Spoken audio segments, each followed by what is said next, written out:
Hey real estate agents, welcome to Making a Smarter Agent, your program to find out all the tips and trends as told by the great ones in real estate. What's a great one? Someone that's able to make money and still keep their head on straight. Let's face it, this is a tough business. We interview tough people who seem to make it look easy. Hey everyone, oh boy, oh boy, oh boy, here we go. Making a Smarter Agent. You know, I love putting on this podcast, and I'll just share a couple thoughts about this. What I'm really looking to do is to help agents learn from other agents. Good news, I've got a great one on from the great state of Arizona. At least I think she's from Arizona, but she works there. She's sensational. Monica Monson, how are you? Hi, Edmund. I'm doing great today. I practically am from Arizona. I've been here almost 20 years, but I grew up in Northern California. Okay. So I am a transplant. You're a transplant. So yes. Let me ask you, when are you allowed to be, lie and just say you're a native? Well, I should be able to say that now. They say here, if you've been here longer than 10 years, you're native. So I'll say I'm native from moving forward. Okay, very good. How long have you been, and I was saying this right from the beginning, this podcast, Making a Smarter Agent, is all about real estate agents trying to train other real estate agents as to what they do. You've certainly had some success, and I'd love to hear about the ins and outs, and I love having you in my weekly think tank and all that fun stuff. Tell me about you. When did you get started in real estate? Well, I got started actually in 2002. I was in a career of marketing and public relations prior to that, and ended up relocating to Arizona and had been involved in more of the investment side of real estate and really enjoyed it. And so decided to make a shift at the time that I was expecting my first child. Said, I'll go to real estate school. I was trying to decide what I wanted to do career-wise. And so I did, and I really fell in love with it. And by the time, I had two young children in the beginning of my career, but I went full-time in 07, 08, right in time for the market to tank. Perfect. And it was a great learning experience. And I was really, really fortunate. And oddly enough, I did a lot of traditional business during that time. So I just kind of kept my mouth closed and my head forward and tried to support all of my peers and, clients who were struggling through that process, because it was a tough time in Arizona for sure. Sure. And okay, so 2008, 2009, support the colleagues. When did you feel successful? Notice I said feel, so I want to hear from you, like how you felt. It's interesting. I think about that in some ways, and I've been in business, almost 19 years now. So it's a little over 18, I guess.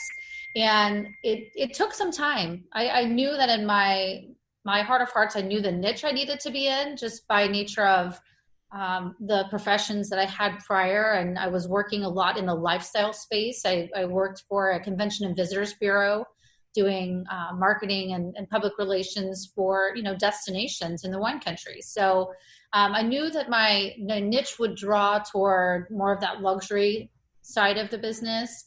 And once I started getting going, I think the pivotal moment for me was when I was invited to speak on a panel.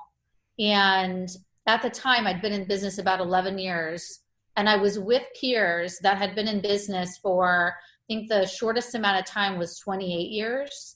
And 30 years and 34 years. And Wow. These were people that I looked up to and highly admire even to this day. And so to be among those people and participating at that level was a really nice honor. I was really taken aback and just really appreciated being included in that. Yeah, that was you a big look moment. like you. We're going to get to the looks in a second about it, but you appear to fit right in. I mean, in other words, if I was to look at you and even the background that you chose on your Zoom and all this, it's like, wow, what a classy lady. I mean, really. Oh, thank you. Again, it could be fake it till you make it. You could like turn off the camera and suddenly have everything fall apart. I don't think so.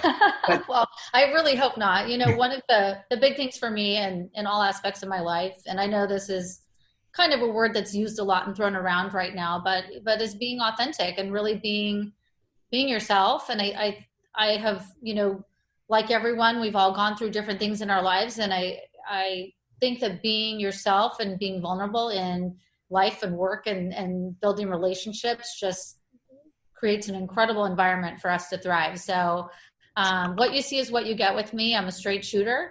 And so this is just me. Cool.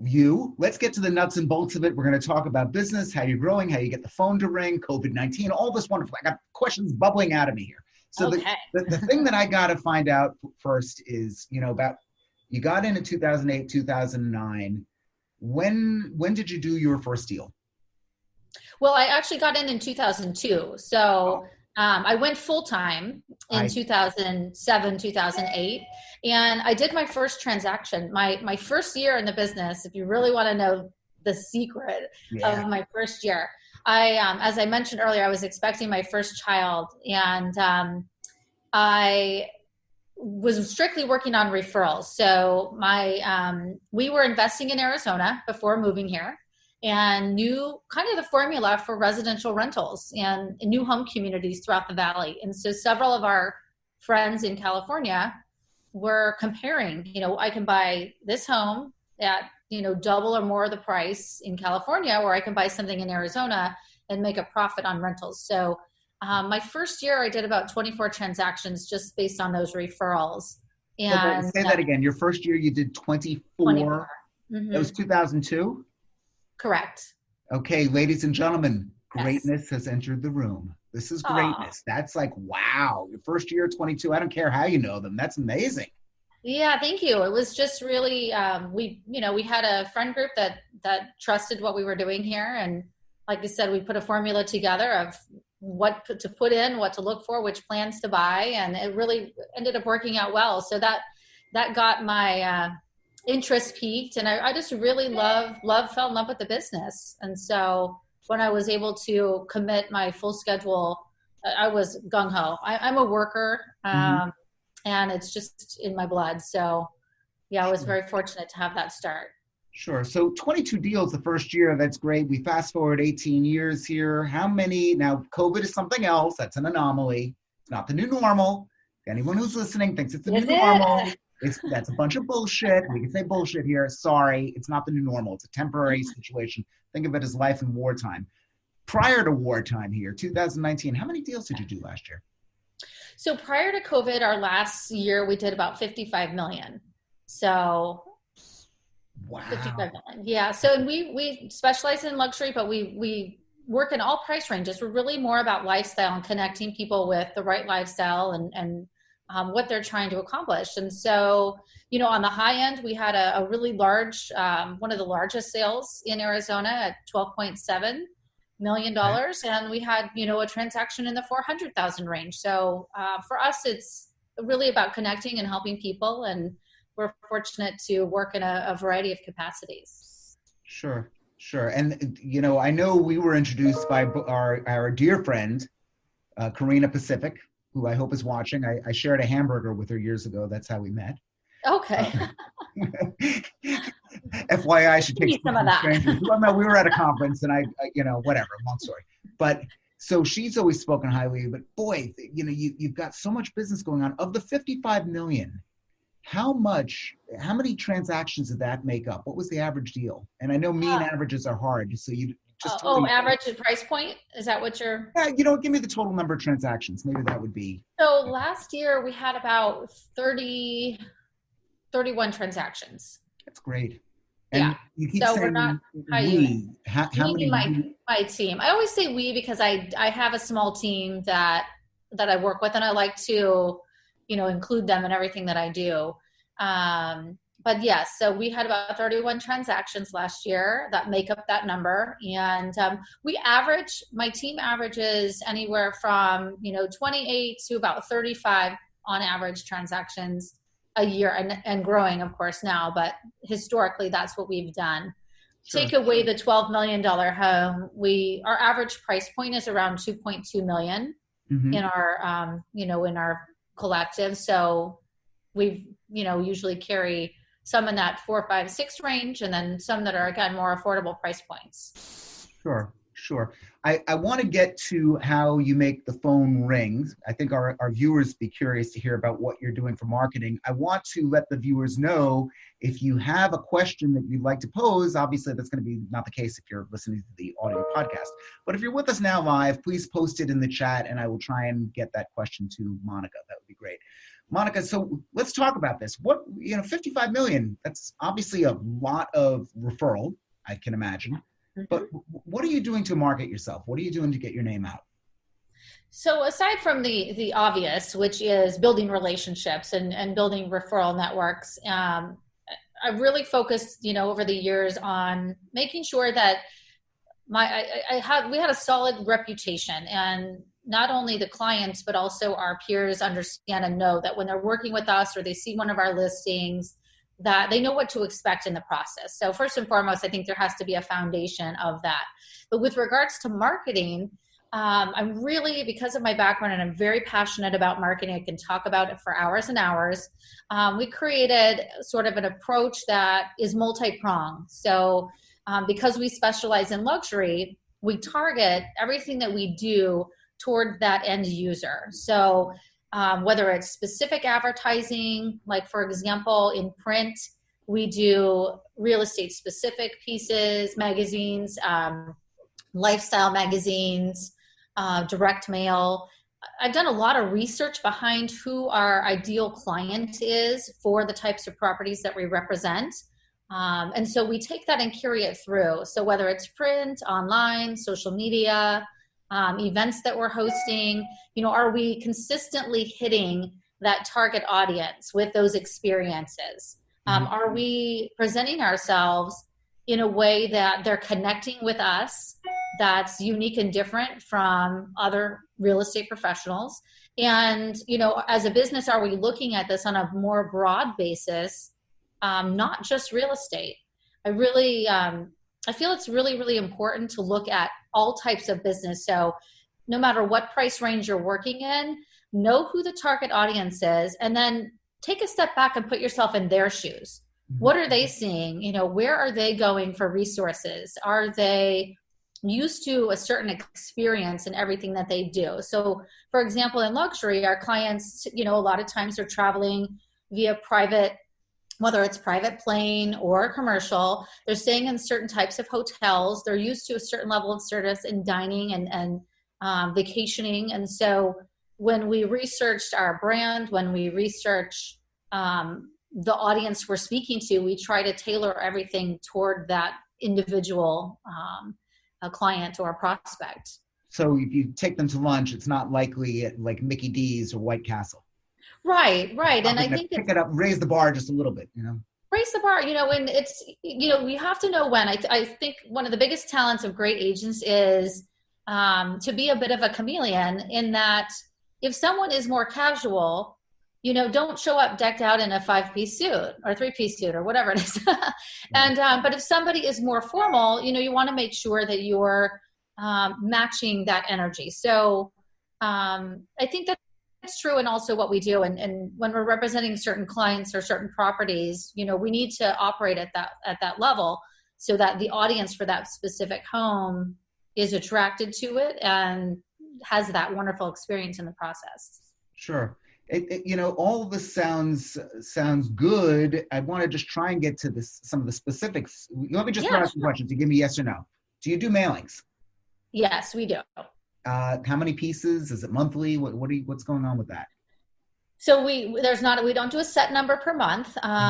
We do hit, however, it's in the thousands. We do hit different communities, and there's different ways to utilize direct mail. So as a specific example, we advertise in a magazine called Luxury Home Magazine, and I've been in the same position. It's the gatefold, so it's a 4-page spread. I could probably show it to you. And I've been in there for years, and it's been a really great position, and I was able to pick it up when the market tanked. I've had it for almost 12 years. And so we recently did a polybag mailer with the magazine piece. And then, so that went out to a market in Southern California. And then we follow up behind it with some additional direct mail. And we're not sending a general postcard that you see from a lot of agents that's, hire me, and has the same information over and over. We are having a specific strategy meeting to talk about what does our campaign look like, what is our end goal, and how are we going to get there. We want people to see it and know it right away. Obviously, the branding is important. And but we want to make sure that every penny that we're spending on any of these efforts is going to be concentrated and going to have a return on our investment. So that is an example of an out-of-state piece where you've got this beautiful magazine brochure or a flyer that went with it, and then a follow-up campaign. Sure. But we do mailers for, I'm sure you guys do as well, but when we list new properties, when we close property, those are kind of basics to me. But we do a lot of other campaigns. We just did one locally here. I wish I had the piece in front of me. But it had a little bit of an overview of the market. But in addition, it had kind of a bullet point list of, here's kind of the hot buttons. Some people like to read, some people like to scan. So we're making sure that we're hitting all aspects of potential clients. And, can you give me any idea of what your annual mailing budget is, or what I can give you an idea of our overall budget. Yeah. If you don't want to speak specifically about that, maybe you could say what an agent ought to consider as a budget to be effective, because that's what a lot of people say, gosh, they don't need to know what you make, but we really would like to get some instructions from you. Yeah. So, just to give you kind of a general basis, my annual budget for advertising, including some of the marketing direct mail, is well into the six figures a year. Okay. There's certainly groups that are spending more and groups that are spending less. And I think really what it comes down to, and I'm really diligent with my partners, my ad partners, and they know this about me, is it has to make sense. And I'm one to really focus again on that target audience versus just trying a bunch of different things because I think it's cool and I want to see what sticks. I really think there's a lot of wasted money out there. But agents need to spend money to make money. Sure. There's no way to get around that, no matter how good your network is. If you really want to take it to that next level, you have to invest in yourself. And that's why I look at that. We also, for any agent, it's really important to look at a couple of different things. There's money you're going to spend on branding and getting your name out there. And that's going to be very difficult to track from an ROI perspective. And then there's going to be things that are going to be more conversion based. And so easier to track. But no matter what you do, you should always be asking, how did you find me? How did you hear about me? Because you'd be surprised. People see it, they'll see things over time, and then all of a sudden you'll get a phone call and, maybe they've had a magazine for 9 years or something. I was race walking, I was walking. To me, it's a race. Anyway, I was walking, taking a stroll. I was meandering more, but a neighbor of mine pulled over. He owns a home in another community, and he said, well, what do you, would you work in that community? I said, fine. Yeah, absolutely. He said, okay, I like you. Come on over. And I've got both the rental and the sale of that home, $10,000 a month for the rental and $1.4 million for the sale, just because he's been following a lot of the stuff. So my message to agents that are listening is you just don't know where it's coming from. Let me ask you about this. So what about things like Zillow? Are you a Zillow person? I'm not. I used to when I was a younger agent. I used to advertise in Zillow and do a little bit more with them. But I found that it wasn't really the right fit for me. And it wasn't the right niche for the luxury space. And it's a little bit unique in that, I don't know, I'm sure you guys do email marketing campaigns. I know you do because I've received some of them. But, a lot of the campaigning and drip campaigning for cold leads, like leads that come in through Zillow per se, or internet leads, a lot of that is pretty simple. And, there's a process to it. But in luxury, it's a different story. Our clients, if they start getting these generic drip campaigns through us, they will not engage with us at all. They again, it has to be really customized and really personalized. And that part of it's been a little bit of a challenge. So my relationship with Zillow is such that, I participate on a low level as much as I need to, because you can't not. But I don't spend money with Zillow advertising any longer. And there's agents that are wildly successful with it, and I applaud them, and that's fabulous. But for us, it's not really our best lead source. So I've found for me, it's better to target my audience through other means. Okay. And So good. I mean, I'm right with you. I used to do Zillow and I no longer do it. And I know people that have succeeded and continue to, but would you consider yourself more of a listing agent, a selling agent? Like, break it down in percent. So historically, absolutely more on the listing side. At one point it was probably 75-25. Because now I'm in a different environment and I have a team and I have, my company. We have so many buyers coming in right now. So my particular focus as far as my role is more in the marketing side of things, as far as driving all of the marketing campaigns and things that we put together for our listings. But I do work with buyers as well. So right now we're probably 50-50, to be honest. Does that make you happy? Are you happy with that split, or is there, like, would you rather see yourself as a listing agent? I mean, my role in the group is more of the listing side. So for my personal, I would say yes, I'm more 75% listings, but as a group, we're probably 50-50. Sure. That makes sense. How much of your marketing is supporting your brand versus getting new people? Versus new clients? Yeah. It's definitely split. So because I launched the Noble Agency, we've transitioned some of our ad placement to more brand ads, just to get the message out that, we're a new company and here's our vision. And so we're telling our story.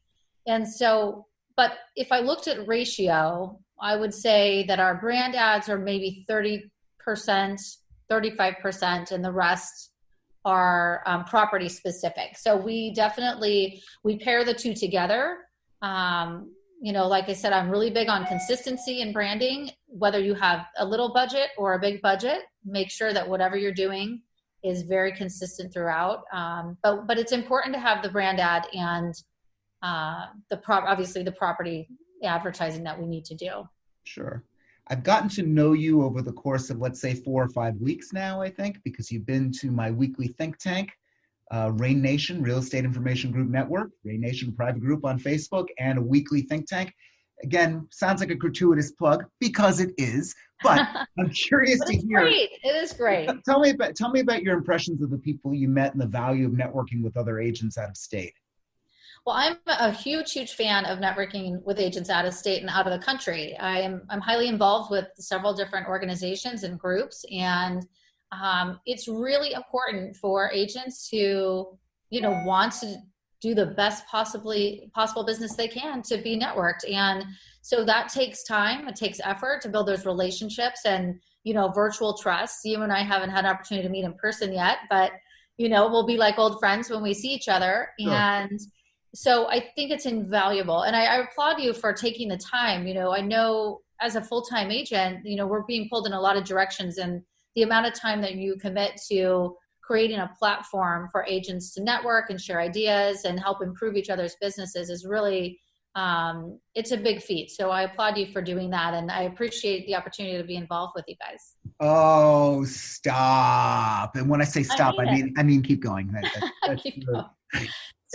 And Karina, we were just on Instagram. We had a few technical difficulties as we talked about, but I met Karina through a mutual friend here in Scottsdale, and she happened to be here, and they did some work in my office, my new office. And then I got introduced to you. So, this is the power of all of this. It's all because I decided to give Karina half a hamburger. Exactly. But I would have eaten your fries, but. And here's the thing that I want to communicate to the viewers, because overwhelmingly it's agents trying to figure out the way through this maze of profitability. Here's the thing. There is no secret. Monica, I'm kind of impressed. I'm extremely impressed that in your first year that you did 22 sides. That's amazing in and of itself. I don't care if it might have been deals that you were, doing for investment or whatever. That's a great way to get going. Me, I've been at this for 6 years. I have a whole other life and a whole other experience in marketing and all of this. And it's only been in the last 2 that I've felt successful and that I've had the numbers to back that up. So people are really struggling to find out, especially, and I'm going to ask this question now about COVID-19. How much did this isolation change your marketing, and what are you doing about it? What are you doing to try and keep yourself relevant in the minds of both the people who are lead sources and the buyers and sellers? Yeah, so it's very interesting, this whole COVID thing. And obviously, on one hand, it really sped up my time to launch my new company in a weird way. This was something I was planning on doing and looking at my business as a whole. And when the shutdown happened in March, especially here, everyone was just immediately at home. And it really gave me some good insight as to what I needed to do to kind of get this thing going. Now, with that said, marketing wise, our market has continued. It's really interesting when I talk to agents nationally, and some of your markets are shut down completely. We've remained in business. It did slow down for a bit of time because I think people were so uncertain as to what was going on, but our market has continued to be strong through the entire COVID timeframe. So it's kind of an interesting little, I guess I hate to say experiment, but situation to where, what were the thoughts behind a lot of these out-of-state buyers that are coming to Arizona trying to find some reprieve from where they're located? We had several clients coming in from Southern California, Washington State, Colorado, and really looking for, properties that have space, more bang for your buck, and knowing that we're all we've been stuck in our homes. From a marketing perspective, we continue to push forward. I did look at several things because, anytime you're in a situation that's considered a crisis, you have to look at, am I spending where I need to spend? But because our market was still strong, I did continue to push forward with print advertising, a lot more online. I think my pivot in that communication was mostly via email and being available and in touch with our clients and anyone else for that matter that wanted the information, but really letting them know that we're here for you. We support whatever you need. If you need groceries or you need whatever you might need. But here's where we're at from a real estate perspective to try to help keep a calm space.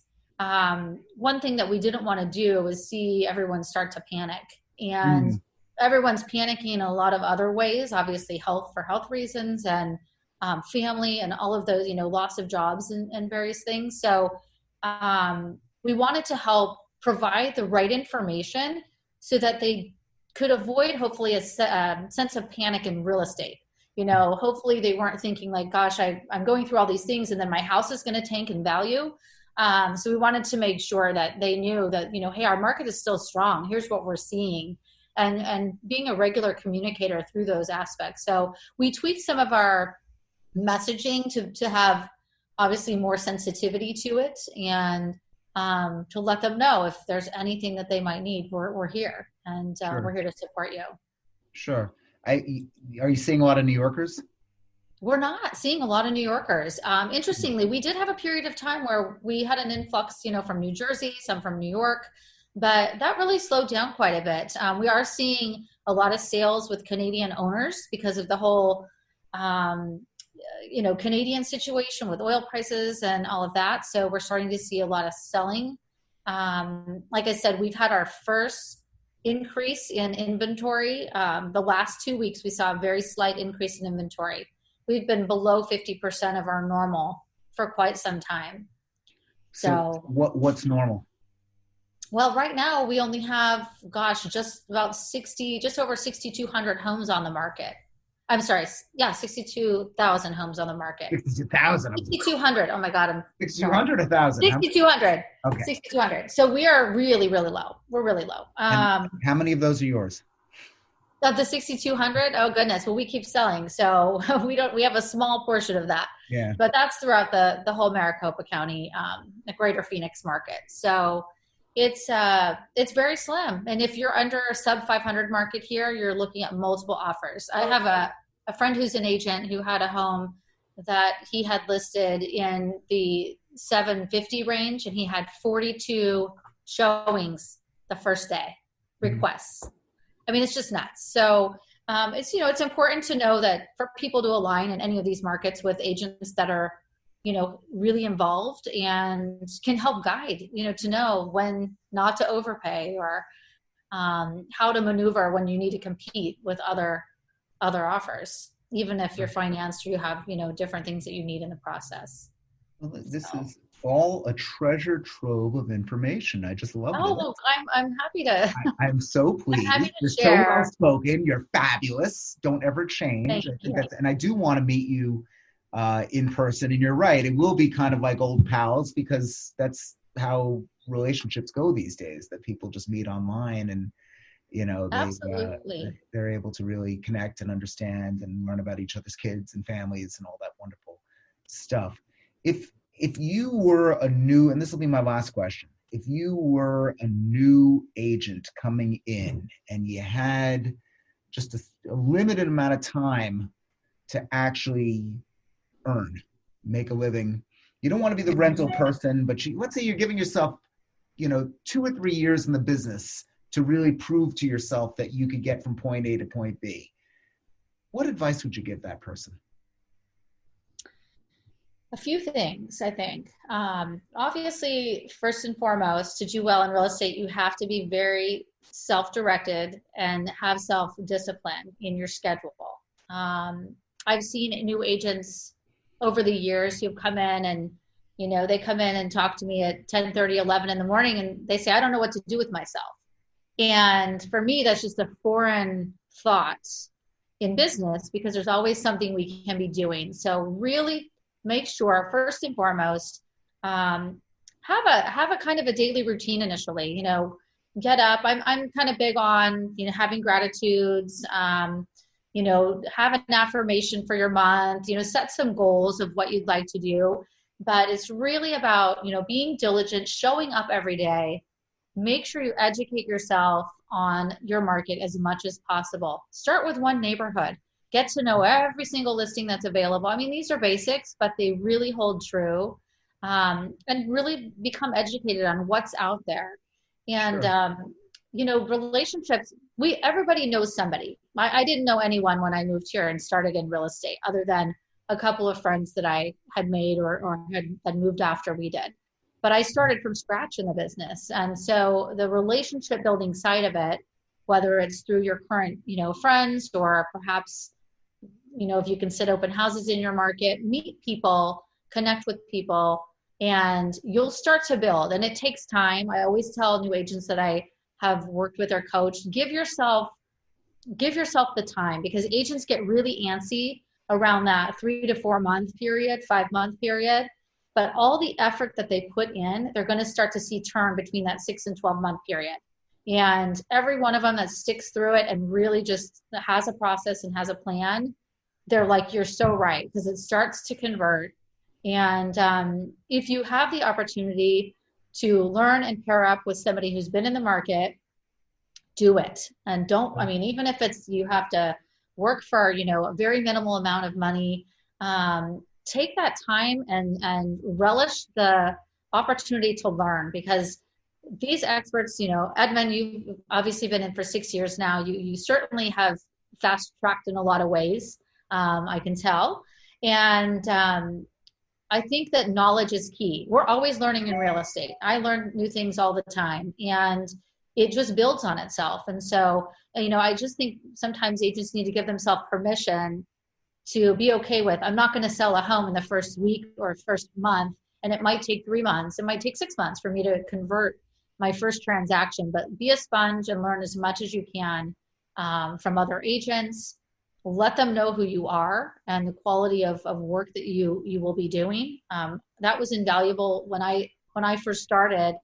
Not to sidetrack a story, but I didn't know anybody, and I was brand new in real estate at the time, and I got involved. I volunteered for a luxury home tour because I wanted to get to know all the top agents in the market. And I wanted them to get to know me and understand what I can contribute to the relationship too. So that peer-to-peer relationship, I know, is often deemed as competitive, but it actually can work really well for agents to build a network. Oh my God, all my businesses, no, I never understood why people make enemies out of the people in their office or other it's the biggest, it's a fool's game. And it really is. And I really felt great because agents know now that, oh, this is one of Monica's homes. We know what to expect. And so, figure out who it is you want to be in business and really stick to it. But make sure you're diligent with schedules. I think that's a big one. There's always an opportunity to connect. Are you, writing a personal handwritten note card to someone to say thank you for, hey, it was great seeing you the other day, or clip out things in the business journal. Maybe you see someone that that is a part of a company. Maybe it's a firm, could be a legal firm, or maybe it's the financial company, and say, hey, I saw you featured here. This is great, and send it off to them. Those little details matter more than we all realize. And with that said, we are going to need to conclude. I mean, this is great. I'm sorry, I can talk forever. I still want to have you back. I want to give everyone, I'm trying to do a challenge to my viewers and listeners at the ends of each of these podcasts. Here's this week's challenge. Contact 5 people per day that you've lost touch with. And I did this on my social media feed before. It could be a doorman or doorwoman. It could be a dentist. I don't care. You need to, your mission, should you accept it, is tomorrow, which is Wednesday. You're going to go 5 days out, 5 people a day times 5 days. You got 25 people that you've touched that you haven't spoken to in a while. You need to connect with them on social media if you can. You need to get together with them personally if you're not afraid with COVID. You need to get them on a Zoom call if you can. You need to get them a written letter. Letters still work, guys, despite what's going on with Donald Trump in the post office. It's still, people do get letters. And I want you to tell me what happens after a month. So it's 1 week, you got the 5 people a day, there's 25 people, and then a month's worth of hammering away at those folks. And then you can come back to me and tell me what failed. I could tell you that you will make an investment in your career that no one else is doing, and it works. So that's my challenge. If you want to take it, we will be discussing this on the Rain Nation meetings, which meet right now every Wednesday morning, 9 a.m. Eastern Standard Time. A real nosebleeder, 6 a.m. for Monica if you're on the West Coast. We also have a new member now in Alaska, and she has to get up at 5 a.m. for it. So you could do it. If you're interested in coming to that, please, please, please do reach out to me. Monica, that's at the end of my commercial pitch. You're beautiful. You're fabulous. Thank you so much for being you. Oh, thank you, Edmund. I'm honored to be here, and I'm always happy to answer questions and be transparent. So if anybody has anything that they need, please don't hesitate to reach out. Absolutely. Thanks again. Bye.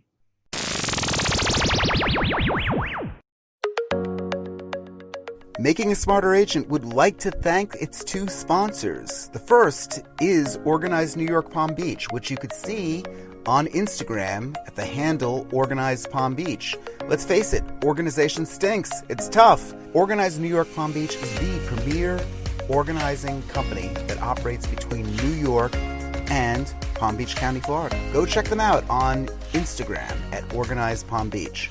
Also, Rain Nation. That's the Real Estate Information Group Network. Think of it as group therapy for realtors. And you know what? We need it. It's part think tank. It's part coaching. It's all opportunity. Rain Nation, that's REIGNATION. You can find it on Facebook.